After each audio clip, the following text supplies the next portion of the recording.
بسم الله الرحمن الرحيم الحمد لله نحمده ونستعينه ونستغفره ونؤمن به ونتوكل عليه ونعوذ بالله من شرور أنفسنا ومن سيئات أعمالنا من يهد الله فلا مضل له ومن يضلله فلا هادي له ونشهد أن سيدنا ومولانا محمدا عبده ورسوله اللهم صل على محمد وعلى آل محمد كما صليت على إبراهيم وعلى آل إبراهيم إنك حميد مجيد وبارك على محمد وعلى آل محمد كما باركت على ابراهیم و علی آل ابراهیم انک حمید مجید. عرض سلام دارم و ادب و احترام خدمت همه شما گرامیان. امیدوارم هر کجا که هستید در سایه الطاف متعال و تلاوت آیات کلام پاکش و تدبر در معانی آن و تلاش در عمل و دستورات این کتاب پاک هر روز و هر لحظه زندگیتان از روزها و لحظات گذشته آن زیباتر سپری گردد. الله رو شاکریم از اینکه یک بار دیگر این فرصت نصیب راه ما شد تا با شما گرامیان در درس دیگر از شرح معانی آیات سوره مبارکه البقره گرد هم بیایم با آیات دیگر از این سوره عظیم. در درس‌های گذشته به همراه شما صبران تا آیه 163 رو پیش رفتیم و در آیات پایانی الله متعال آنچه که در درس گذشته به تفصیل درباره صحبت کردیم الله متعال برای ما درباره کسانی که کتمان میکنن از اهل کتاب یهودیان و مسیحیان حقایق موجود نزد آنان درباره حقانیت رسالت محمد مصطفی علیه السلام و قرآن کریم و حقانیت قبله بودن مسجد الحرام آنچه که در قرآن کریم آمده است رو وعده داد به لعنت خود. آنها را تهدید کرد که لعنت الله متعال شامل حال آنها هست تا وقتی که از این کار دست بر ندارن و حقایق رو نگویند و مردم رو دعوت نکنن به ایمان به محمد مصطفی علیه السلام و قرآن کریم و توحید و راه حق و حقیقت و اگر بر این مسیر بمانند و بر مسیر کفر و شرکی که هستند این مسیر سرانجام آنها این خواهد بود که اگر با این کفر از دنیا بروند لعنت الله و ملائکه و انس جن بر آنها خواهد بود و در دوزخ جاودانه خواهند ماند. ان الذين كفروا و این تعبیر الله متعال فرمود و ماتوا وهم کفار، هر کسی که غیر از اسلام از دنیا برود. در سوره مبارکه آل عمران در آیه 85 الله متعال می‌فرماید و من یبتغی غیر الاسلام دینا فلن یقبل من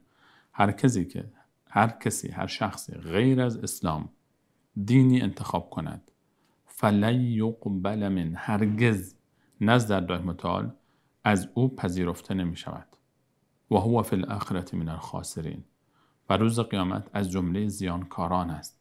امیدی به این نداشته باشه که الله تعالی روز قیامت در برابر این دین خود ساخته ای که از پیش خدا آورده به او اجر و پاداشی بدهد. و همچنین اگر کسی بگوید خب ان دین عند الله الاسلام، دین از ابتدا تا انتها در نزد الله تعالی اسلام بوده است و یهودیان و مسیحیان هم خب بالاخره در اسلام بودند. یهودیان پیرو موسی علیه السلام در زمانی که موسی علیه السلام بوده است، کسانی که بیشان ایمان آوردن به تورات عمل کردند و کسانی که بعد از آنها آمدن تا رسالت عیسی علیه السلام. بله، اگر ایمان آوردن، عمل کردن، از دنیا رفتن، مسلمان بودن. اما بعد از آمدن عیسی علیه السلام هر یهودی که به عیسی علیه السلام ایمان نیاورد دیگر بر مسیر اسلام نبوده است. هر یهودی که بعد از آمدن انجیل به انجیل ایمان نیاورد بر مسیر اسلام نمانده است، چون در تورات آمده بود که باید ایمان بیاورند. و بعد از آمدن عیسی علیه السلام هر کسی که به عیسی علیه السلام ایمان آورد از فاصله عیسی علیه السلام تا محمد مصطفی صلی الله علیه و سلم و به دستورات انجیل و قبل از او تورات عمل کرد مسلمان بوده است. اما بعد از آمدن محمد مصطفی علیه السلام و نزول قرآن کریم هر کسی که به محمد مصطفی علیه السلام ایمان آورد و به دستورات قرآن کریم عمل کرد مسلمان است. هر کسی که ایمان نیاورد دیگر مسلمان نیست. و من یبتغی غیر الاسلام دینا فلن یقبل من، هر کسی غیر از اسلام دینی داشته باشد از او پذیرفته نیست. الان فعلا غیر از پیروان محمد مصطفی علیه السلام و قرآن کریم اسلامی وجود ندارد. نمایندگی اسلام به تعبیر خیلی ساده تر، تنها نمایندگی اسلام روی کره زمین نزد محمد مصطفی علیه السلام و قرآن کریم است. هر کسی که به محمد مصطفی علیه السلام و قرآن کریم ایمان آورد مسلمان است. هر کسی که ایمان نیاورد مسلمان نیست، چون کسانی که قبلا بودند از مسیر منحرف شدن.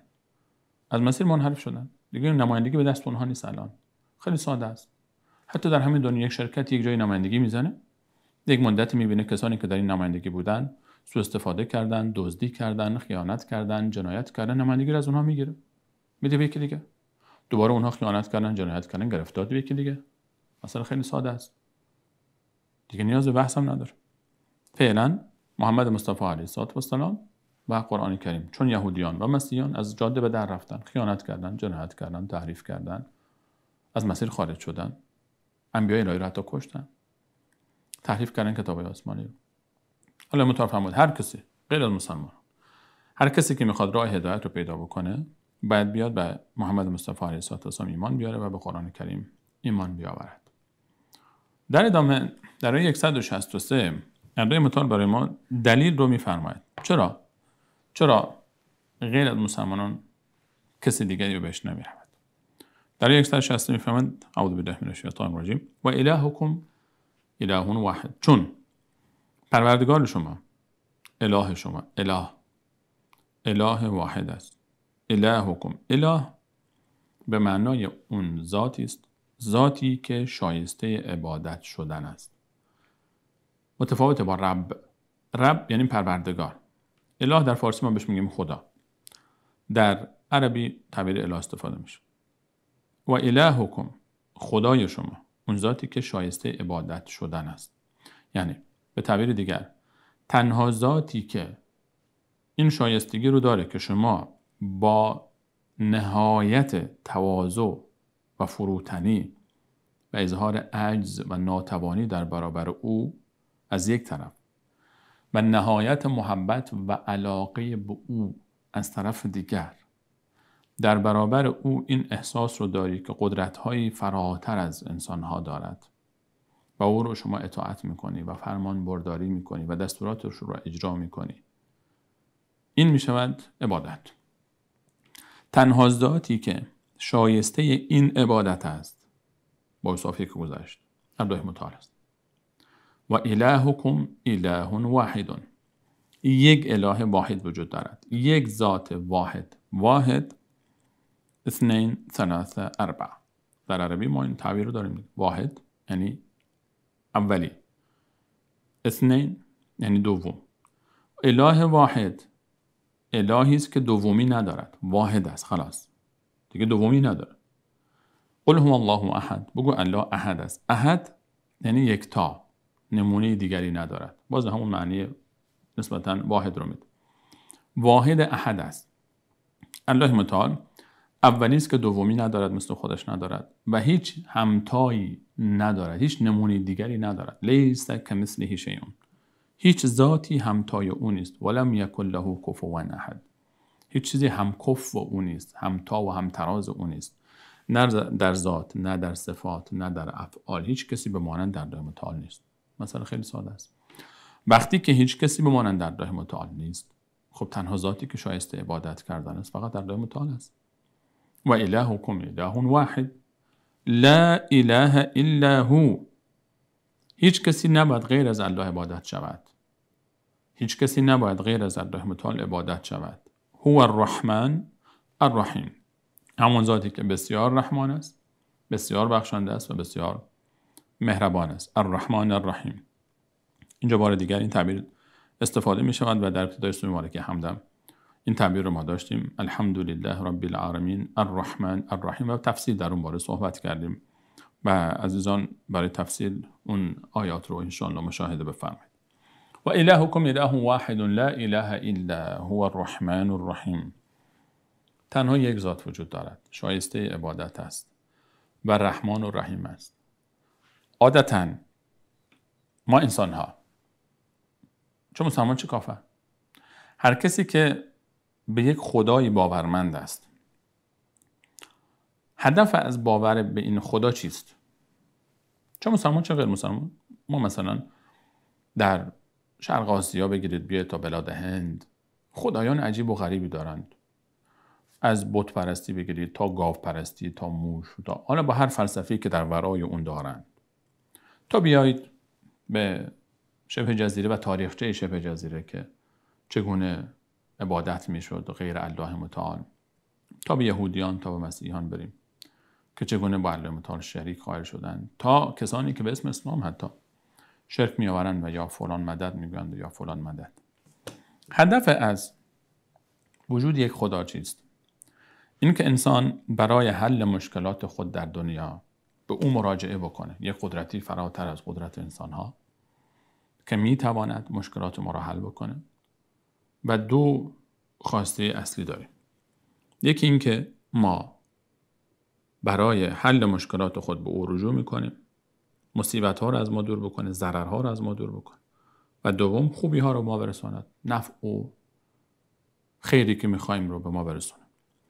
و به تعبیر قرآن کریم که دفع مضرت بکنه یا جلب منفعت بکنه برای ما. الله متعال میفهمد اون ذات منم، اون ذاتی که شایسته حاجت خواستن است منم. لا اله الا هو، یکی از معانی اله حاجت گشاست. باب الحوائج، در حاجت ها کجاست؟ پیش الله متعال است. الله متعال است که به شما حاجت میدهد هر چی بخواهید. الله متعال است که از شما ضرری رو دفع میکنه. فقط الله متعال است. برای اثبات این موضوع که فقط الله متعال تنها ذات شایسته عبادت شدن هست و تنها ذات شایسته حاجت خواستن هست، در قرآن کریم دلایل فراوانی وجود دارد. و در قرآن کریم روی یک نکته همیشه تاکید شده برای اثبات این موضوع، برای اثبات الوهیت الله متعال و وحدانیت او در الوهیت. یعنی فقط تنها ذاتی است که شایسته عبادت است. چرا این تنها ذات؟ چرا الله متعال تنها ذات شایسته عبادت است؟ چرا؟ الله متعال از ربوبیت خود برای ما دلیل می آورد تا الوهیت خود را برای ما ثابت بکن. یعنی به تعبیر ساده تر، الله متعال موضوع ربوبیت رو برای ما مطرح می فرماید. موضوع رب بودنش رو. رب کسی که خلق می کند، می آفریند، به وجود میاره از صفر، از عدم، بدون نسخه قبلی.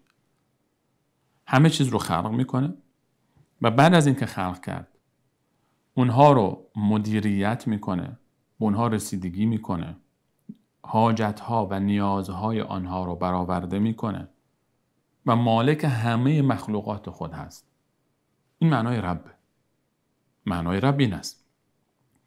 موضوع رب در قرآن کریم هر جا که مطرح میشه با خلقت هست، با مدیریت هست، با اداره امور عالم است، با رسیدگی به مخلوقات خود هست. این میشه موضوع ربوبیت. الا له الخلق، خلق فقط خالق الله متعال است. خب حالا که فقط الله متعال خالق است، الا له الخلق والامر، امرم از اون است، دستور هم از اوست، اطاعت هم باید او مورد اطاعت قرار بگیره، عبادت هم مخصوص اوست. مسئله بسیار ساده است. وقتی که مسئله اول رو انسان پذیرفت که فقط الله متعال است، تنها خالق آسمان ها و زمین، مالک آسمان ها و زمین، مدیر و مدبر آسمان ها و زمین، به طریق قول وقتی که تنها اوست، در الوهیت هم فقط باید او رو عبادت کرد، فقط باید به او رجوع کرد در نیازها و در برآورده شدن حاجتها. به همین خاطر در آیه بعد، در آیه 164، اینجا الله متعال برای ما موضوع الوهیت رو مطرح کرد که هم مرتبط با بحث قبلی. چرا غیر مسلمانان وارد دوزخ میشن؟ چون مشرکن، چون منکر وجود الله متعال هستن. عده‌ای مشرک شدن، عده‌ای منکر شدن. عده‌ای هستن کسی میگن خدایی نیست. اون کسانی که منکر شدن یا اون کسانی که قبول کردن ولی با او شریک آوردن، اینها اون گونه‌ای که بعد الله متعال رو بشناسن نشناختن. و ما قدر الله حق قدره، الله رو اون گونه‌ای که شایسته است باید بشناسن نشناختن. موضوع این هست که اینها قدرت الله رو نادیده گرفتن و با الله متعال شریک قائل شدن و الله متعال هیچ شریک رو نمیپسندد. چه اونایی که او رو انکار کردن، چه اونایی که قبول کردن ولی وارونه قبول کردن، چپه قبول کردن، نادرست قبول کردن. گفتن خب الله هست، فرزندی هم دارد، نعوذ بالله. الله هست، وزیر وزرایی هم دارد، کسانی هم دارن که اختیار دنیا رو به اون داده، اختیار دنیا رو به این داده، بهشت رو به اون داده، بهشت رو به این داده، از اولیای خدا، از انبیای خدا، از ملائکه الهی. مخلوقات او رو با او شریک کردن در ملک او، در حالی که شریک نیستش که در ملک او. مشکل اینجاست. هر کسی که الله رو به وحدانیت قبول نکرد، در ربوبیتش و در الوهیتش، در اسماء و صفاتش، در ذاتش، در صفاتش، در افعالش، الله متعال می‌فرماید به دوزخ می‌رود. این موضوع در آیات فراوانی از قرآن کریم ذکر شده و اینجا یک نمونه اون است. و الهکم اله واحد لا اله الا هو الرحمن الرحیم. الله متعال تنها ذاتی است که شایسته عبادت شدن است. چرا؟ دلیل آیه 164 دلیل این موضوع است. ان فی خلق السماوات والارض. دلیل میخواد تک تک اینها رو در متعال میفهمید. حالا گوش کنید که من الله با عظمت کی هستم. الله متعال برای ما بعضی وقتا خود رو با مخلوقاتش معرفی میکنه. افعال الله متعال، فعل الله متعال رو ما میبینیم. فعل دلالت بر فاعل میکنه. یکی از راههای شناخت الله متعال چیست؟ مشاهده افعال الله متعال. ما در دنیا با این چشم طاقت دیدن الله متعال رو نداریم. نمیتونیم الله متعال رو ببینیم. این چشم ما این توانایی رو نداره. در آخرت این توانایی رو الله متعال به چشم ما میدهد که رو ببینیم. اما در دنیا نمیتونیم ببینیم. و آیات قرآن دلیل بر این دارد. دلالت بر این دارد که در آخرت میشود دید وجوه یومئذ ناظرة الی ربها ناظرة. چهره‌های روز قیامت سرسبز و خرم و شادمانند و به سوی پروردگارشان نظاره‌گرند، میبینند. ما وقتی الله متعال رو نمیبینیم، خب با چگونه باید او رو بشناسیم؟ اونگونه که خودش خود رو معرفی کرده برای ما. احیانا الله متعال خود رو با صفاتش برای ما معرفی میکند. نامهایش الرحمن، الرحیم، الجبار، المتکبر، العلیم، السمیع، الودود، الرؤوف، الحکیم. هم اینها هر کدوم معانی دارد. هر اسمی دلالت بر یک صفتی داره و این صفات ما وقتی میشناسیم محبت ما به الله متعال بیشتر میشه. یکی نامها و صفات الله متعال است و دوم افعال الله متعال، فعلی که الله متعال انجام داد. از جمله اونها این آیه است. آیه 164 سوره مبارکه البقره. ان فی خلق السماوات والارض. الله متعال میفهمد تک تک آنچه در این آیه ذکر میشه در آخرش میفهمد لآیات، نشانه هایی است، لقوم یعقلون، برای هر کسی که عقل خود رو به کار بیاندازد. هر کدام از مواردی که در این آیه ذکر می شود دلیلی است برای اثبات وجود الله متعال، برای اینکه ثابت بکنه فقط الله متعال خالق آسمان ها و زمین است. و چون ثابت می شود خالق آسمان ها و زمین فقط الله متعال است، طبیعتا فقط الله متعال شایسته عبادت و حاجت خواستن است. ان فی خلق السماوات والارض. الله متعال می‌فرماید در آفرینش آسمان ها و زمین و اختلاف اللیل و النهار و تفاوت شب و روز یکی از نشانه های قدرت الله متعال. شبیه این رو ما در سوره مبارکه آل عمران در پایان سوره مبارکه آل عمران داریم که الله متعال می‌فرماید ان فی خلق السماوات والارض و اختلاف اللیل و النهار لآیات لأولی الالباب. و اون آیه سوره مبارکه آل عمران رو در شأن نزولش آمده است که رسول الله علیه السلام وقتی اون آیه نازل شد شب تا صبح اون آیه رو میخواند و اشک میریخت و تکرار میکرد در نمازش. ان فی خلق السماوات والارض و اختلاف اللیل و النهار تا اینجا شبیه این آیه است. آخرش فرق میکنه. این آیه مفصل‌تر و اون آیه مختصرتر. ان فی خلق السماوات والارض و اختلاف اللیل و النهار لآیات لأولی الالباب. نشانه هایی است برای صاحبان عقل، لب، فهم. الذين يذكرون الله قیاما. کسانی که ایستاده الله متعال رو یاد میکنن، یادش هستن. الذين يذكرون الله قیاما و قعودا. و کسانی که نشسته هم بیاد الله متعال هستن. و علی جنوبهم. کسانی که وقتی دراز کشیده هم هستن بیاد الله متعال هستن. و یتفکرون. فکر میکنن، اندیشه میکنن، ذهنشون رو به کار میاندازن، تعقل و تفکر میکنن. فی خلق السماوات والارض. در آفرینش آسمان ها و زمین. و یتفکرون فی خلق السماوات والارض. و میگویند ربنا، بار اله، ما خلقت هذا باطلا. امکان ندارد که این همه عظمت و شگفتی رو تو بیهوده آفریده باشی. سبحانک، پاک و منزهی از این که تو این همه رو همینطور تقی به توقی خورده باشه و به وجود آمده باشه بدون هدفی، نه آخرتی، نه حساب کتابی، نه جنتی، نه هیچی، همینطوری به دنیا بیاییم همینطور از دنیا بریم مثل حیوانی برانست. سبحانک فقینا عذاب النار، ما رو از اون آتش دوزخ نجات بده. در این آیه الله مفتر میفرماید ان فی خلق السماوات والارض، در آفرینش آسمان ها و زمین برای شما نشانه هایی است. آسمان ها، شاید تجربه کرده باشید که در شبهای روستاها، قریه ها، شهرها که انقدر چراغ و روشنی هست و لامپ هست و که شبش هم چند تا ستاره به زور میشه در آسمان دید. اما اگر فرصت داشته باشید این رو تجربه کنید، شاید حتما تجربه کردید، در قریه ها خارج شهرهای بزرگ در آسمان، خصوصا در شبهایی که مهتاب نیست، شبهایی که ماه بسیار کوچک است یا اصلا نیست، شما دراز بکشید روی زمین و یک نگاه بیاندازه به این آسمان. نگاه کنید، نگاه کنید که الله متعال در این آسمان چه آفریده، چه نقاشی در این سقف آسمان است. روز هم همونها هست، این تصویر رو روز هم هست، اما چون نور برخورد میکنه با اتمسفر زمین و بازتاب نور سبب میشه که ما آسمان رو آبی میبینیم و اون تاریکی پشتش رو نمیبینیم. شب وقتی که انسان نگاه میکنه به آسمان، نگاه میکنی میلیاردها میلیارد ستاره و سیاره مشاهده میشه. اینو ما داریم میبینیم. این اون چیزیست که ما میبینیم، از کنارش گذر میکنیم، هیچ نگاه نمیکنیم. مثلا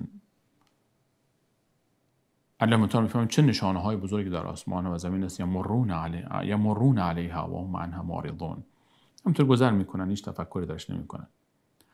هر کدوم از این نقطه هایی که در آسمان ما میبینیم میتواند که یک ستاره و سیاره‌ای باشه و بلکه بسیار از اونها ستاره هایی هستند میلیون ها برابر نه زمین ما بلکه خورشید ما. هر کدوم از اون نقاطی که در آسمان ما میبینیم که به صورت یک نقطه میبینیم، ما یک دنیای از عظمت در اون هست. ما در آسمان ها وقتی که نگاه میکنیم کهکشان ها داریم، هزاران بلکه میلیون ها کهکشان ما داریم. یکی از اون کهکشان ها که یک بخشی از اون رو ما در آسمان میبینیم، کهکشان راه شیری معروف است. کمتر در آسمان مثل کمربندی در آسمان دیده میشه. ستاره ها یک حجم عظیمی از میلیاردها میلیارد ستاره یا سیاره که در کنار هم همینطور چیده شدن و هر کدوم از اینها یک عظمتی است. ما اگر می داشتیم این توانایی رو، ما انسان ها، که وسایلی داشته باشیم که بتونیم با سرعت در آسمان سیر بکنیم و بریم و بچرخیم و بگردیم، عظمت ها می دیدیم. همینطور که از زمین بلند میشی و بلند میشی و خارج میشی و میری بالاتر و بالاتر و بالاتر، دیگه کره زمین رو با این بزرگی رو ما یک ذره‌ای میبینیم در اون نقشه. گم میشه کره زمین و میری بالاتر از منظومه شمسی خارج میشی و وارد میشی به کهکشان راه شیری. کهکشانی که از این طرفش تا اون طرفش، از این ورش تا اون ورش میلیون ها کیلومتر راه است. میلیون ها کیلومتر راه است بین ما و خورشید. خورشید که مرکز منظومه ماست، یعنی یک ما و خورشید و منظومه خورشیدی، منظومه شمسی، ستاره هایی که دور برش هستن و سیاراتی که دور برش هستن. ما یک ذره ای از این آسمان، از کهکشان راه شیری هستیم، چه برسه از کهکشان های بزرگ. ما یک ذره ای از اونها هستیم. همین خورشیدی که هر روز از اون طرف از شرق میاد و دنیای ما رو روشن میکنه، بیش از 1 میلیون برابر زمین ماست و 150 میلیون کیلومتر با ما فاصله داره. 150 میلیون کیلومتر با ما فاصله داره. این فاصله عظیم باز هم ببینیم که چه میکنه با زمین. در تابستان چقدر گرم میشه این هوا و چه اتفاقاتی در داخل خورشید داره میفته. ما ستاره هایی داریم که میلیون ها برابر خورشیدن. کهکشان هایی هستن که میلیون ها میلیون ستاره مثل خورشید دارن. اینها همه در آسمان است. یک عظمتی رو الله متعال در این آسمان ها خلق کرده. عظمتی است در این آسمان ها. کهکشان ها رو وقتی آدم میبینه، سیاه چاله ها رو وقتی دربارش میشنوه، انسان مو به تن انسان سیخ میشه که چه خبره در این آسمان. چه عظمتی در این آسمان است. انقدر این آسمان ها عظیم است. اون چیزی که ما داریم میبینیم، یعنی با چشم سر و با دستگاه هایی که داریم میبینیم، انقدر این فاصله ها و مسافت ها عظیم است و اینها بزرگن که دیگه با کیلومتر و با این محاسبات زمینی حساب نمیشه. با سال نوری حساب میکنیم. سال نوری یعنی سرعت نور 300,000 کیلومتر در ثانیه سرعت داره. 300,000 کیلومتر در یک ثانیه طول میکشه زمین. یعنی نور، سرعت نور خورشید مثلا وقتی که یک اشعه از خورشید خارج میشه تا به زمین برسه، در هر ثانیه 300,000 کیلومتر رو طی میکنه. یعنی به تعبیر ساده تر، در یک ثانیه شما گفتید 8 بار کره زمین رو دور میزنه. 8 بار کره زمین رو در یک ثانیه حدوداً، در یک ثانیه تا بگیم 8 بار کره زمین رو نور دور میزنه. با این سرعت وحشتناک. یعنی ما الان هواپیماهایی که ما داریم نهایتش موشک‌هایی که ساخته شده سریع‌ترینشون یعنی تا 10,000 کیلومتر راه بره. فعلا در زمانه ما 10,000 کیلومتر در ساعت. نور 300,000 کیلومتر در ثانیه میره. در ثانیه 10,000 کیلومتر در ساعت یعنی 4 ساعت طول میکشه تا کره زمین رو دور بزنه. یک موشک، سریع‌ترین موشک‌های ما 4 ساعت طول میکشه کره زمین رو دور بزنه. نور در یک ثانیه 8 بار دور میزنه زمین. همین نور از خورشید تا به ما برسه 8 دقیقه طول میکشه. فاصله 150 میلیون کیلومتری ما تا خورشید رو 8 دقیقه‌ای میاد. فاصله‌ای که نور در یک ساعت طی میکنه میشه 1 ساعت نوری. فاصله‌ای که در یک روز طی میکنه میشه 1 روز نوری. 1 ماهش میشه 1 ماه نوری. و فاصله‌ای که نور با سرعت 300,000 کیلومتر در ثانیه در 1 سال طی میکنه میشه 1 سال نوری. 1 سال نوری. و فاصله 1 سال نوری رو اگر ما بخوایم با یک ماشینی بریم، میلیون ها سال وقت لازمه که با ماشین برسیم به اونجا. ما ستاره ها و سیاره هایی هستن که با ما چند میلیون سال نوری فاصله دارن و بلکه چند میلیارد سال نوری با ما فاصله دارن. یعنی نوری که ما الان از اونها میبینیم مال الان نیست، مال چند میلیون سال قبله. اون تصویری که از اون ستاره به ما داره میرسه مال الان نیست، مال چند میلیون سال قبلشه. چون چند میلیون سال قبل این سرعت، مثلا اگه 10 میلیون سال با ما فاصله داره، 10 میلیون سال نوری، تصویری که ما الان از اون میبینیم مال 10 میلیون سال قبل این ستاره است. چون 10 میلیون سال طول کشیده تا این تصویر به ما برسه. این نوری که از اون خارج شده 10 میلیون سال طی شده تا به ما رسیده. چنان عظیم است این مسافت ها در آسمان ها و زمینی که انسان در حیرت میمونه. بعد اون موقع وقتی که از اون بالا نگاه بکنی به زمین، کره زمین رو بگردی پیدا بکنی، بعد زوم بکنی روی کره زمین، رو شهری که خودت هستی اونجا، منطقه‌ای که خودت هستی، بعد زوم بکنی تو اون کوچه ها و خیابان ها و بعد خودت رو پیدا بکنی، اون موقع انسان وقتی که نگاه میکنه به این عظمت در حیرت میمونه انسان. این فی خلق السماوات و الارض، من الله با عظمت آسمان ها و زمین رو خلق کرده. ما هنوز نتونستیم همین سیاره بغل دستی خودمون مریخ رو، همین پشت سر ما حساب میشه. مریخ به نسبت آسمان ها و زمین همسایه بغلی ما حساب میشه. همسایه بغلی ما، دیوار به دیوار ما حساب میشه مریخ. ما هنوز نتونستیم که اونجا بریم. هنوز تلاش میکنه بشر تا بره مریخ. این عظمت رو الله با عظمت، حالا تمام آنچه که الله با عظمت خلق کرد، اینها آنچه که ما میبینیم آسمان اول است و الله متعال میفرماید من 7 آسمان خلق کردم. و 7 آسمان در برابر آنچه که به نام کرسی قرآن برای ما معرفی میکنه در آیت الکرسی. رسول الله فرمود مانند یک انگشتری است در داخل یک سپری. و کرسی در برابر عرش الله متعال که بزرگترین مخلوق الله متعال است. عرش الله متعال که در قرآن به نام کریم آمده، رب العرش العظیم، کریم و کریم و عظیم یاد شده ازش. عرش الله متعال، کرسی و تمام 7 آسمان در برابر عرش الله متعال انگشتری است در بیابان. این عرش الله متعال است. و ذات الله متعال که از همه مخلوقات خود بزرگتر است، بلکه تمام مخلوقات او در قبضه قدرت اوست. اون ذات عظیم، اون ذات رو حالا کسی بیاد بگه که این پسری دارد، فلانی وزیر اوست، فلانی نایب اوست.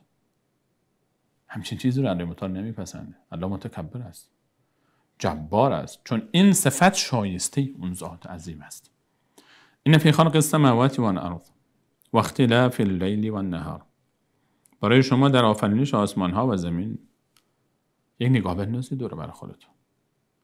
چطور امکان داره آخه که این همه عظمت تقی به تقی خورده باشه و یک انفجار عظیمی شروع شده باشه و همینطور تصادفی همه چی همینطور تصادفی به دنیا آمده باشه، نه یک قدرتی ورای این باشد، نه فکری باشه، نه برنامه‌ای باشه؟ چطور ممکن است آخه؟ چطور ممکنه شما همین دکور دوره بر من رو من بگم تصادفی به وجود آورده، میگید که این شیخ ما چی حالش خوش نیست، چی میگه؟ من میگم این لباسی که تن من است همینطوری پارچه‌های کنارم افتاده بودن، همینجوری بلند شدن، خودشون پیچیدن و درست شدن. نمیخندید به من؟ کسانی که گمان میکنن که تقی به تقی خورده و دنیا به وجود آمده، نه خدایی است و نه خالق است، اینها بیمارند. بیمارهای روانی هستند. اینها رو باید برد بیمارستان. اینها باید برد تیمارستان، دیوان خانه. درمان کرد. اینها بیمارن. خودشون نمیدونن که بیمارن. اینها واقعا بیمارن. کسانی که گمان میکنن همینجوری تقی به تقی خورده و نه خدایی است و نه حساب کتابی است، چه همینجوری به دنیا آمد. این همه نظم و شگفتی، این همه نظم شگفتی، این همه نیرو، هر کدوم از این کراتی که در زمین هست، از این ستاره ها، از این سیاره ها، یک نیروی جاذبه ای داره که نیروی جاذبه جذب میکنه و هر کدوم از اینها در یک مداری در حال چرخش است. قرآن کریم میفرماید و کل فی فلک یسبحون، و هر کدوم از اینها در یک مداری شناورند، معلقن و حرکت میکنن.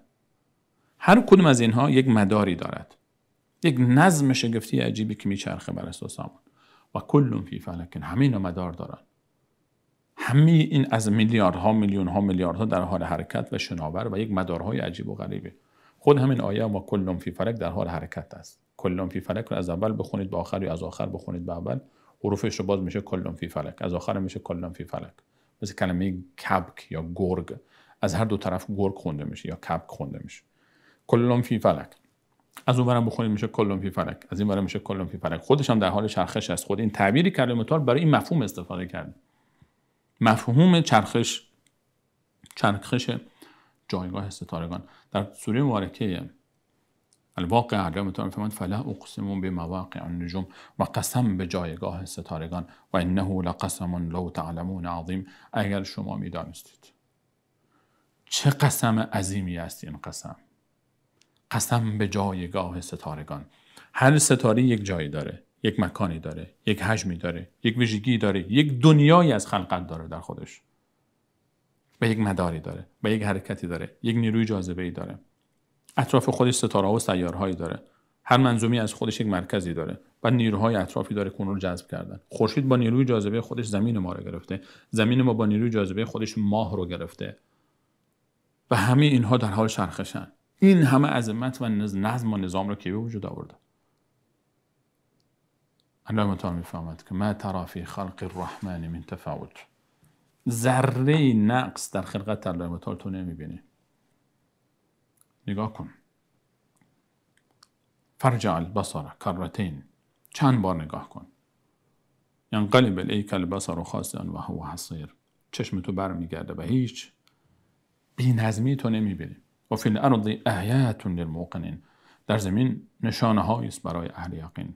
و فی انفسکم، وجود خود رو نگاه بیانداز. الله چی خلق کرده؟ چه نظم و شگفتی در ساختار انسان وجود داره؟ چه شگفتی وجود داره؟ هر کدوم از دستگاه‌های موجود در بدن ما، از پوست بگیریم تا دستگاه عصبی بگیریم، تا اسکلت ها بگیریم، تا بینایی نگاه بکنیم، تا شنوایی رو نگاه بکنیم، تا معده و روده رو نگاه بکنیم، کلیه ها رو نگاه بکنیم، هر کدوم یک سیستم عجیب، قلب و رگ ها رو نگاه بکنیم. چند هزار کیلومتر ما رگ در وجود خودمون داریم. اینها همینجور تقیم توقی خورده وجود آمده، همینطور بی حساب و بی کتاب. مگر میشه آخه؟ یا سبک مغزهای دیگری پیدا میشن، باز میگن که خب ما که از حیوان بودیم، این کلام اونهاست. ما هی میگیم بابا آدمی بوده است، حوایی بوده است، بالاخره ما وقتی برمیگردیم به عقب، هر چی کوچکتر بشه، هر چی برگردیم ما پدر و مادران ما بودند و ما نبودیم، باز اونها آبا و اجداد بودن اونها نبودن، همینجوری هر چی که برگردیم به عقب‌تر جمعیت کره زمین کمتر و کمتر و کمتر و کمتر میشه. یک حساب کتاب ریاضی دیگه خیلی ساده است. ما الان روز به روز جمعیت زیاد میشه. خب وقتی برگردیم به عقب جمعیت کمتر میشه دیگه. 20 نسل قبل من و تو میشه 1400 سال پیش. حدوداً اگه 70 سال حساب کنیم. اگه 100 سال حساب کنیم میشه 2000 سال پیش. 40 نسل قبل من و تو 100 ساله حساب کنیم میشه 4000 سال پیش. 10000 سال پیش جمعیت زمین مگه چقدر بوده؟ خب یک نقطه‌ای میرسیم که جمعیت کمتر و کمتر و کمتر میشه دیگه. هر چی برگردی عقب جمعیت کمتر و کمتر میشه، آخر میرسیم به 2 نفر که با هم ازدواج کردن.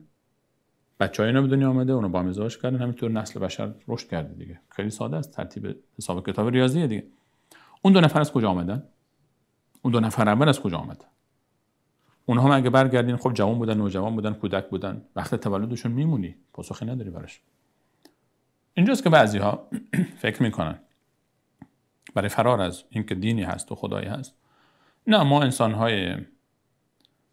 انسان‌های تکامل یافته‌ای هستیم که در از حیوان بودیم، میمون بودیم و آبا و اجداد ما حیوان بودن، از جنگل اومدن. بعد اون میمون بوده، میمون هم قبلش یک حیوان آبزی بوده، دوزیستی بوده، تکزیستی بوده و از یک جایی تصادفی تکامل پیدا کردیم به اینجا رسید. بماند که حالا چه نقدهایی برای این نظریه هست که اگر این تکامل وجود داشته چرا این تکامل قطع شد، الان چرا دیگه وجود نداره، چرا الان اون چرخه تکامل دوباره ما انسان‌هایی نداریم که در مرحله اول و دوم سوم و چهارم اون تکامل باشن. انسان‌هایی که هنوز مثلا از میمون شدن به انسان شدن در بین راه هستن هنوز، یا انسان‌هایی که قبل از اون هستن و خیلی ساده باید به اینها گفت که مبارکتون باشه. ما این می‌خوایم بگیم شما انسانید، شما تلاش دارید دیگه، نه ما حیوانیم. خب اگر شما حیوان زاده اید، ما انسان زاده ایم. ما پدر و مادر ما هوا است، مشخصه تکلیفمون از کجا آمدیم به کجا میریم شما میدونید و تکلیفتون. این انسان ها بیمارن. الله متعال میفهمد ان فی خلق السماوات والارض و اختلاف اللیل و النهار، اختلاف همین شب و روز، خود همین شب و روز چطور شب و روز ایجاد میشه. کره زمین با این میلیون ها تن وزنی که دارد با یک سرعت عظیمی به دور خودش میچرخه.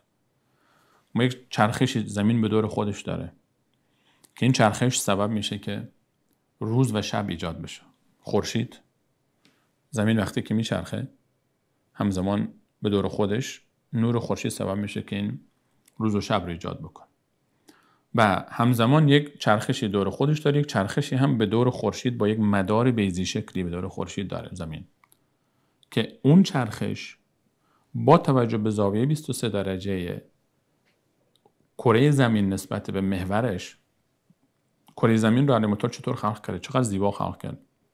هم چرخش داره به دور خودش، هم وقتی میچرخه کره زمین یک مقداری انحنا داره. یعنی اگر قطب شمال و قطب جنوب رو ما در نظر بگیریم، کره زمین رو قطب شمال و جنوب رو مثل گوجه‌ای که انسان به سیخ میکشه، اگر یک سیخی از بالا از قطب شمال بفرستیم از قطب جنوب بیاد پایین، کره زمین صاف نمیچرخه، یعنی اینطور روی این محور صاف نمیچرخه. روی مداری که داره اگر یک عمودی نصب بکنیم، این نسبت به عمود انحنا داره، 23 درجه انحنا داره. کره زمین وقتی که میچرخه قطب شمال در بالاست و قطب جنوب پشتش قرار میگیره، چون به نسبت اون عمودی که روی مدارش نصب میشه 23 درجه انحنا داره. خود همین انحنای کره زمین سبب ایجاد پیدایش فصلها میشه، فصلهای سال میشه.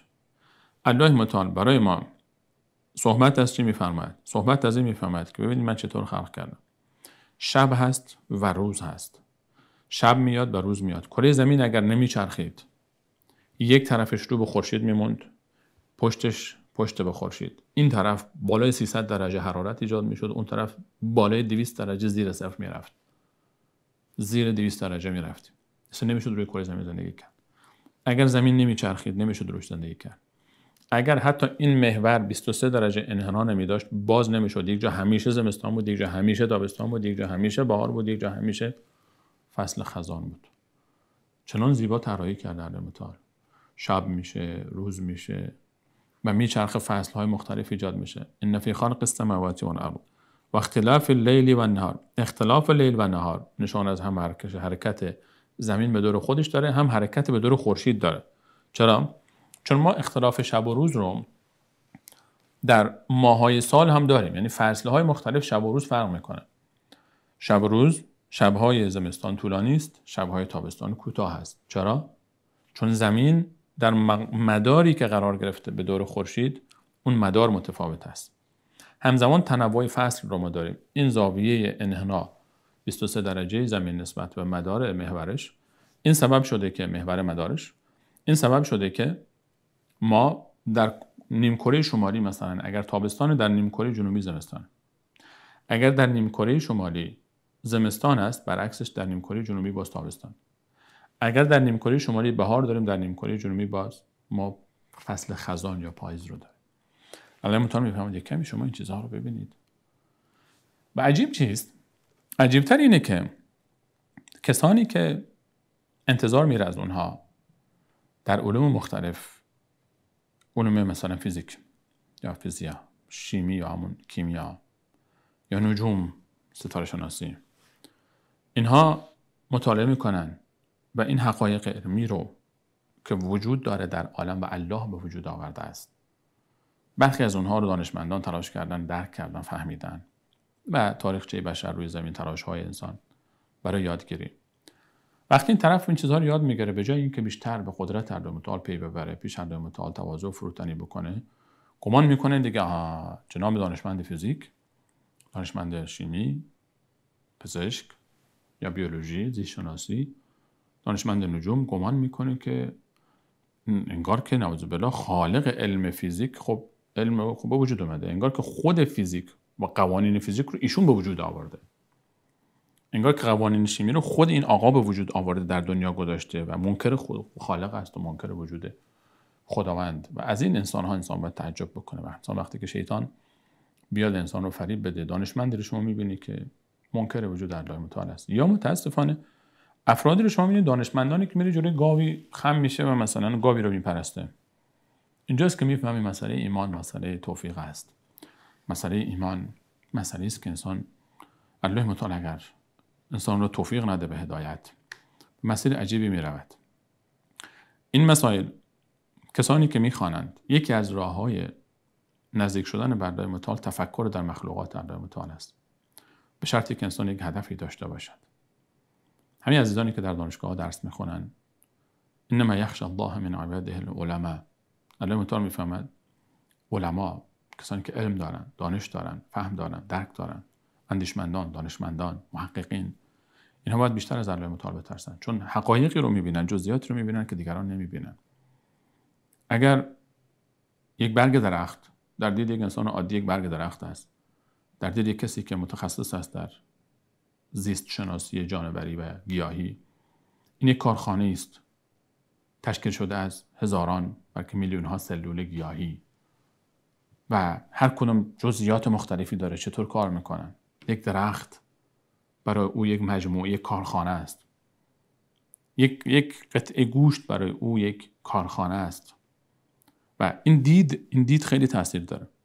به همین خاطر قرآن کریم همیشه دعوت میکنه به تشویق، تفکر، به تدبر. قرآن کریم همون ابتدا میفهمد اقرا، بخوان، یاد بگیر. درس خواندن، یاد گرفتن. ما نیاز داریم به کسانی که برن در این زمینه‌ها تخصص پیدا بکنن، به شرط اینکه بفهمن، خالق خودشون رو بشناسن.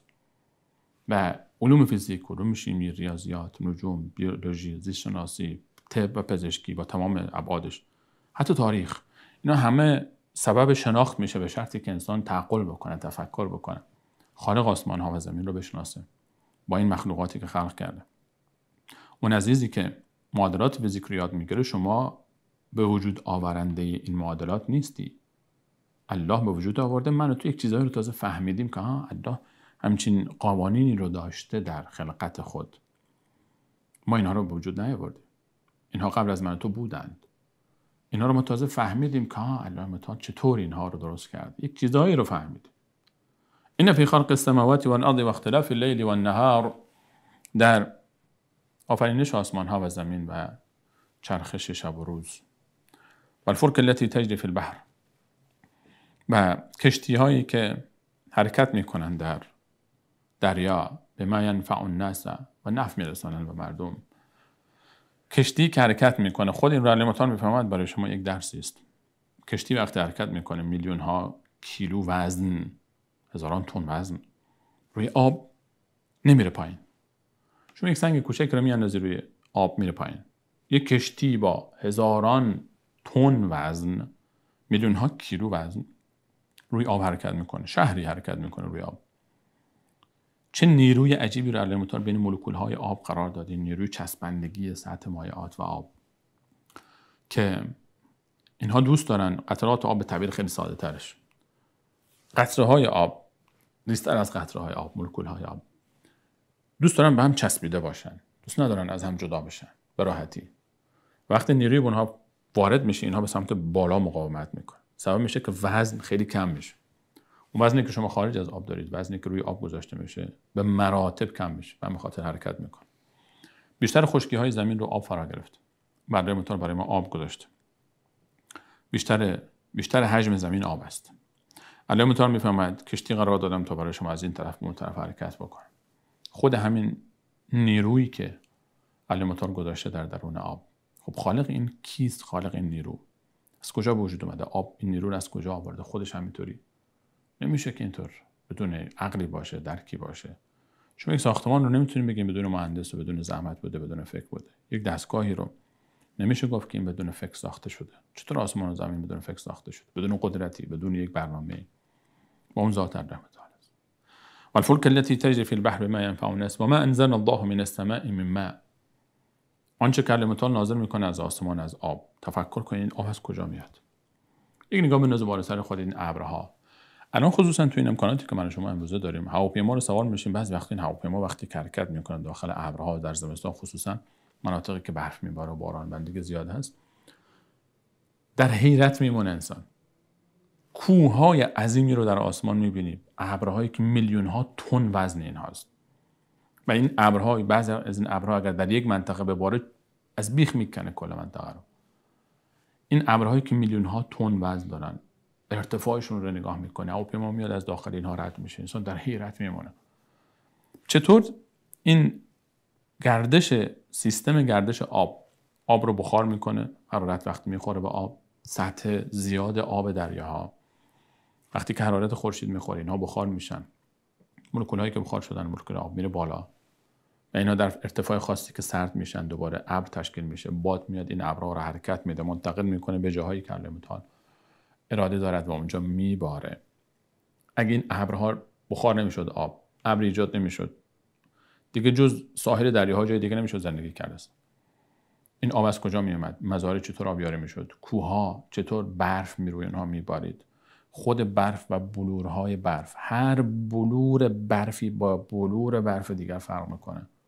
هر اثر انگشت انسانی با انسانی فرق میکنه. مردمک چشم انسانی با انسانی فرق میکنه. پوست بدن یک گربه با گربه دیگه فرق میکنه. پوست بدن یک پلنگ با پلنگ دیگه فرق میکنه. هر برگی با یک برگ دیگه فرق میکنه. هیچ چیزی در این دنیا دوتا نیست. چون الله دوتا نیست. چون خالق دوتا نیست. چون فقط واحد احد است. خودش تنهاست، واحد احد است و هر چیزی که خلق کرده یک نمونه داره. فقط هر چیزی رو که خلق کرده فقط یک نمونه داره. درسته کلیاتش شاید مثل هم باشه ولی تو جزئیاتش که وارد میشی فقط یک دونه است. چون خودش یک دونه است. چون واحد احد است. اگر نیست بگید نیست. تک تک بلورهای برفی که میفته با اون شکل‌های زیبایی که دارن متفاوت با یک بلور دیگه است. میلیون ها میلیارد ها بلور برف میریزه در هر زمستان. چقدر تفاوت ایجاد کرده. اما از هر نسخه یکی درست کرد. بدن تمام حیوانات، پوست بدنشون هر کدوم همونه که شکل دارن. از حیوانات، از پرندگان، هر کدوم یک شکل، هر کدوم یک نمونه داره. فقط هر برگ یک نمونه داره. الله متعال میفهمد. فکر کنید چرخه آب رو، این آبی که میاد و ما انزل الله من السماء من ماء فاحیا به الارض بعد موتها، زنده میکنه. این آب که میباره میره داخل زمین، خود رشد زمین رو دقت کنید. چطور این زمین مرده دوباره زنده میشه. فانظر الى آثار رحمت الله کیف یحیی الارض بعد موتها ان ذلك لمحیی الموتى. ببین چطور الله متعال آب کرخته میباره در بهار، زمین مرده زمستان رو دوباره زنده میکنه. درختها برگ میدن، گل میدن، سرسبز میشه زمین رشد میکنه، زیبا میشه، درختها زیبا میشن. زمین مرده دیروز دوباره امروز زنده شد. همون ذاتی که این زمین مرده رو زنده کرد شما رو دوباره زنده خواهد کرد. کم این چیزا رو فکر کن. خود چرخش فصلها، زمستان میشه، بهار میاد، تابستان، پاییز، خزان، دوباره زمستان، دوباره بهار میشه. چرخش فصلها نشان از مرگ و زندگی است، چرخه مرگ و زندگی است. شب و روز دوباره چرخه مرگ و زندگی است. همه اینها اولیس الذی خلق السماوات والارض بقادر علی ان یخلق مثلهم، اون ذاتی که آسمان ها و زمین رو با این نظم شگفتی ایجاد کرده بدون نسخه قبلی، آیا نمیتواند دوباره مانند آنها را خلق کند؟ بله، و هو الخلاق العلیم. اون بسیار در کار خودش خبره است و آگاه است. اون میتونه، خوب میتونه. ولقد علمتم النشأة الاولى، شما که زندگی بار اول رو دیدید، فلولا تذکرون، چرا زندگی بار دوم رو منکرید؟ چرا گمان میکنید دوباره نمیتونه خداوند دنیای بیافریند، جنتی بیافریند؟ نمیتواند. تو که خلق نکردی. هل اتى على الانسان حین من الدهر لم یکن شیئا مذکورا. جناب به اصطلاح اندیشمند روشن فکری که فکر میکنی خدایی نیست، خودت کجا بودی تا همین چند سال پیش؟ 1 سال به عمر خودت اضافه کن، کجا بودی تو؟ یک نطفه بدبویی که من و تو همه از اون خلق شد. قبل از اون کجا بودی تو؟ نه من بودم نه تو بودی، نه آبا و اجداد ما بودن. این زمین رو نه من خلق کردم نه تو خلق کردی، نه آبا و اجداد من و تو. این رو الله متعال خلق کرد. این زمین میلیون ها سال قبل از من و تو بوده است و خواهد بود. فردا بدون من و تو خورشید طلوع خواهد کرد. منتظر نمیمونه که تو از خواب بیدار بشی یا من از خواب بیدار بشم. اون کار خودش رو میکنه. میلیون ها سال است با همین نظم داره پیش میره. من و تو هیچ نقشی تو این نظم نداریم. من و تو هیچ نقشی در این نداریم. الله متعال است فقط. الله متعال میفهمه کمی فکر کنید، کمی این چیزا رو ببینید دور و براتون. و جعلنا من الماء كل شيء حی، همه چیز رو حیاتش رو به آب بسته است. الله متعال میفهمه من آب رو مایه حیات قرار داد. و ما انزل الله من السماء من ماء فاحیا به الارض بعد موتها، زمین رو زنده میکنه با آب. آب میباره، باران، آب میاد، زمین همون زمینه، خاک یک خاکه، آب یک آبه، هوا یک هواست. اینجا برای شما میبینید که یک سبزی در میاد، اینجا سبزی دیگری در میاد، اونجا چیز دیگری در میاد، اینجا خیار در میاد، اونجا گوجه در میاد، اینجا پیاز در میاد، اونجا بادمجان در میاد. زمین همون زمینه. اینجا درخت سیب است، این طرفترش رو نگاه میکنید درخت آلو است. اون طرفترش رو نگاه میکنید درخت شفتالو است. اون طرفترش بادام کاشتن. زمین همون زمین است. آب هم همون آب است، هوا هم همون هوا است. همون تخم کوچکی که کاشته میشه خودش میدونه که باید چی کار باشه. الله متعال برنامه گذاشته داخل اینها. خودش میدونه باید چه شکلی باشه. خود ساقه از زمین که میاد بیرون ساقه لوبیا با ساقه نخود فرق میکنه. در حالی که این نخود است، این لوبیا است. این لوبیا از کجا میدونه که باید چه شکلی باشه؟ این نخود از کجا میدونه که باید چه شکلی باشه؟ از کجا این نخود خشک میدونه که باید چه شکلی باشه برگاش؟ این لوبیا از کجا میدونه که باید برگش چه رنگی باشه؟ تخم گوجه فرنگی و تخم بادمجان از کجا میفهمن که بادمجان باید چه شکلی باشه، گوجه فرنگی باید چه شکلی باشه؟ اینا مسائلی است که هر روز من و شما باش درگیریم ولی هیچ فکر نمی‌کنیم بهش. اینا خیلی مسائل ساده‌ای است. حالا متأ می‌فهمید یکم فکر کنین اینها، اینا خودشون وجود نیومدن، یک نیرویی برای اینها است، یک عظمتی برای اینها است. هر برگ وقتی بخواد طراحی بشه، این طراحی این کینو طراحی می‌کنیم، برگ‌ها، این زیبایی، این درخت، شاخه‌های درخت، گل‌ها از کجا در میاد اینها؟ همینجور خودشون همینجور به این زیبایی، با این لطافت، با این بوی زیبا، با این رنگ زیبا، با این شاهکارها ایجاد میشه که نمیشه این چیزا. و ما انزل الله من السماء من ماء فاحیا به الارض بعد موتها وبث فيها، و در زمین باز پخش میکنه من کل دابه، جنبنده های مختلف رو نگاه میکنه. میلیون ها میلیون نوع داریم ما، فقط تعدادشون کنه میلیاردها مورچه رو زمین است. همین مورچه ها رو شما نگاه بکن. ما سوره به نام مورچه داریم در قرآن. سوره به نام مورچه داریم. الله متعال درباره اینا صحبت میکنه. امت‌هایی هستن مورچه ها خودشون، ملخ ها خودشون. زنبور عسل، ما سوره به نام زنبور عسل داریم. در سوره مبارکه انعام 4 پایان، سوره به نام 4 پایان است. بفهمد آیه 38 و ما من دابة فی الارض. دابه یعنی جنبنده، هر چیزی که می جنبه، حرکت میکنه. از گیاهان بگیرید، از حشرات بگیرید، از پرندگان و از خزندگان و از درندگان و از انسان ها. و ما من دابة فی الارض در سوره انعام 38 میفرماید و ما من دابة فی الارض، هیچ جنبنده روی زمین نیست، ولا طائر یطیر بجناحیه، و هیچ پرنده‌ای در آسمان نیست که میپرد، پرواز میکنه، الا امم امثالکم، مگر اینکه امت‌های مثل شما هستند. امت‌هایی هستند اینها، دنیایی دارن، هر کدوم با خودشون زبانی دارن، تماس میگیرن، ارتباط میگیرن، حرف میزنن، احساسات دارن، عواطف دارن. میلیون ها پرنده است، میلیون ها خزنده است، میلیاردها میلیاردن تعدادشون. دریاها رو نگاه بکن، در دریاها چه خبره؟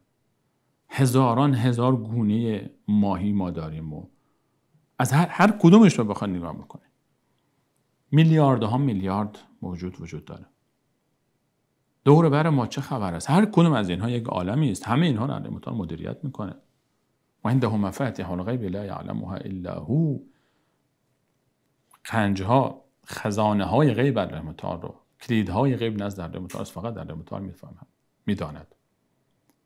و ما تسقط من ورقه الا یعلمها، هیچ برگی نمیفته مگر اینکه الله متعال میداند. ولا حبة فی ظلمات الارض ولا رطب ولا یابس، هیچ تخمی داخل زمین قرار نمیگیره، هیچ خشکی و تری نیست مگر اینکه الله متعال میداند. این ذات با این عظمت. درباره هر کدوم از اینها میشه کتابها نوشت، یعنی تمام علم فیزیک، تمام علم نجوم، تمام علم کیمیا و شیمی، تمام علم بیولوژی، همه اینها میشه تفسیر این آیه، تا یک بخشی از تفسیر این آیه. و ما انزل الله من السماء من ماء فاحیا به الارض بعد موتها و بث فیها من کل دابة. هر جنبنده، حیوانات، من نمیخوام تو تفاصیل وارد بشم، چند ساعت بعد حرف بزنم. و تصریف الریاح، انتقال بادها از یک منطقه منطقه دیگر. خود همین باد، حرکت باد که چقدر سبب رشد و نمو میشه، ابرها رو جابجا میکنه، سبب لقاح گیاهان حتی باد میشه، تخم‌ها رو از این طرف اون طرف منتقل میکنه و گیاهان رو منتقل میکنه و چه اتفاقاتی که سر باد میفته. تصریف ریاح، خود باد، حرکت باد، جابجا شدن توده هواهای گرم و سرد. و تصریف ریاح و السحاب المسخر بین السماء والارض، این ابرهای عظیمی که بین آسمان ها و زمین قرار گرفتن، مسخر شدن بین آسمان ها و زمین. لآیات، هر کدام از اینها یک نشانه است، یک دلیل است برای وجود الله متعال. لآیات نشانه است، اما برای کی؟ لقوم، برای قومی که یعقلون، عقل خود رو به کار می اندازن، فکر میکنن، میاندیشن، دیدشون باز است، فکر میکنن مگر میشه که اینها بیهوده آفریده شده باشه. برگردیم به اون آیه اول در سوره مبارکه آل عمران، آیه 190 که شبیه این آیه است. ان فی خلق السماوات والارض و اختلاف اللیل والنهار لآیات لأولی الالباب. تفکر در آفرینش آسمان و زمین، در آفرینش آسمان ها و زمین و تفاوت شب و روز نشانه هایی است برای اهل خرد. الذين يذكرون الله قیاما و قعودا و علی جنوبهم، کسانی که همیشه بیاد الله هستند، ایستاده، نشسته، دراز کشیده. و یتفکرون فی خلق السماوات والارض، تفکر میکنن، اندیشه میکنن در آفرینش آسمان ها و زمین و میگوین ربنا ما خلقت هذا باطلا، شما اینها رو بیهوده نیافریدی، امکان نداره بدون هدف اینها آفریده شده باشه، از ذات تو بعید است. سبحانك، پاک و منزهی تو، فقنا عذاب النار، ما را از دوزخ نجات بده. در سوره مبارکه مؤمنون در پایان سوره میفرماد فحسبتم انما خلقناکم عبثا، آیا شما گمان میکنید که من الله با عظمت شما را همینطور بیهوده آفریدم؟ همینطور بیهوده؟ افحسبتم انما خلقناکم عبثا و انکم الینا لا ترجعون، شما بر نمیگردید پیش من؟ نه، پاک و منزه است الله متعال از اینکه این گونه آفریده باشد. هر چیزی در این دنیا بر اساس یک کسب نظامی است، نظمی است، اما زندگی انسان ها بی‌نظمی هایی در وجود دارد. تنها بخشی که بی‌نظمی در وجود دارد ظلم است، ستم است، انسان ها هستند، چون آزمایش میشن. و یک نیمه دیگری هست باید باشد تا حق به حقدار برسه، تا ظالم و مظلوم در دادگاه عدل الهی باشند، تا مظلوم حق خود را بستاند. باید باشه. اگر آخرتی نباشه کل عظمت این دنیا زیر سوال میره، چون هیچ چیزی در این دنیا بدون نظم نیست مگر زندگی انسان ها. کارهایی که خودشون میکنن، بی‌نظمی هایی که میکنن، از چارچوب برنامه خارج شدن، چون الله متعال به اونها این اختیار رو داده. بقیه مختار نیستن، اختیار ندارن، اجبار است. الله متعال میفرماید ان عرضنا الامانه علی السماوات والارض، من امانت اختیار رو با آسمان ها و زمین تقدیم کردم. اختیار با حساب کتاب یا اجبار بدون حساب کتاب. اونها قبول نکردن و انسان قبول کرد. انسان برای آزمایش آمده و نیمه دوم فقط برای انسان هاست. در این دنیا هرچی هست تمام میشه با این دنیا، اما انسان ها میمانند و حساب کتابشون در آخرت. الله متعال من شما توفیق بده تا تفکر بکنیم. این آیه از اونجایی که هیچ کسی ادعای خلقت در آسمان ها و زمین ندارد بر الله متعال، هیچ کسی، اگر خالق غیر از الله متعال می بود ما میدیدیم آثار او رو، ما وجودش رو احساس میکردیم، سر و صدا داشت، تبلیغات داشت. اگر خدای دیگری می بود تبلیغات داشت، پیامبرانی میفرستاد، حساب کتاب بود. غیر از این که الله متعال میفرماید لو کان فیهما آلیة الا الله لفسدت، اگر خدای دیگری می بود جنگ میشد، درگیری میشد بین دو خدا و جنگ ها میشد و دو تا حاکم در یک اقلیم نمی گنجند و شایسته ذات الله متعال نیست که بر خدای دیگری خلق کند. الله متعال واحد احد است. و در سوره مبارکه احقاف میفهمد که در ابتدای سوره قل ارایتم ما تدعون من دون الله، اون کسانی که بغیر از الله متعال میفهمد یا فلان مدد یا فلان مدد، ارونی ماذا خلقوا من الارض، روی زمین چه چیزی خلق کردن، ام لهم شرک فی السماوات، آیا در آفرینش آسمان ها و زمین با الله متعال در آفرینش آسمان ها شریک بودند؟ ایتونی بکتاب من قبل هذا، یک کتاب بیاورید غیر از قرآن. در قرآن همچین چیزی وجود نداره، در غیر قرآن که ثابت کنه حرف شما را. او اثارت من علم، یک دلیل علمی محکم پسند بیاورید. این کنتم صادقین، اگر شما راست میگید. نیست. و من اضل ممن یدعو من دون الله من لا یستجیب له الی یوم القیامة و هم من دعائهم غافلون. تاره 5.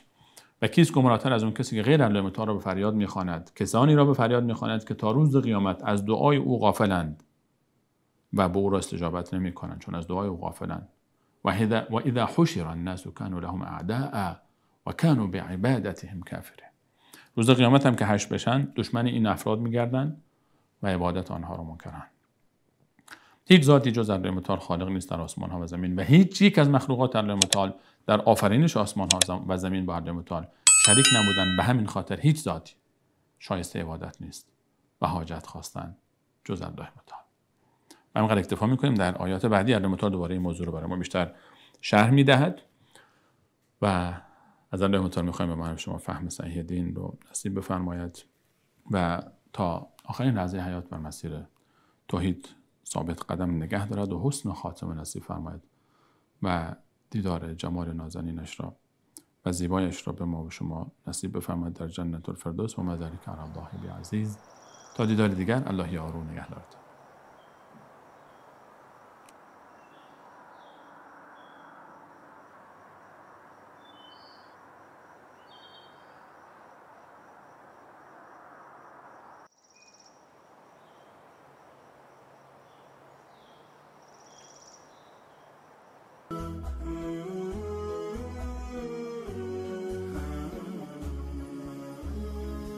عزیزانی که مایل به دریافت این برنامه جهت پخش در کانال‌های خود هستند با راه‌های ارتباطی زیر مکاتبه نمایند.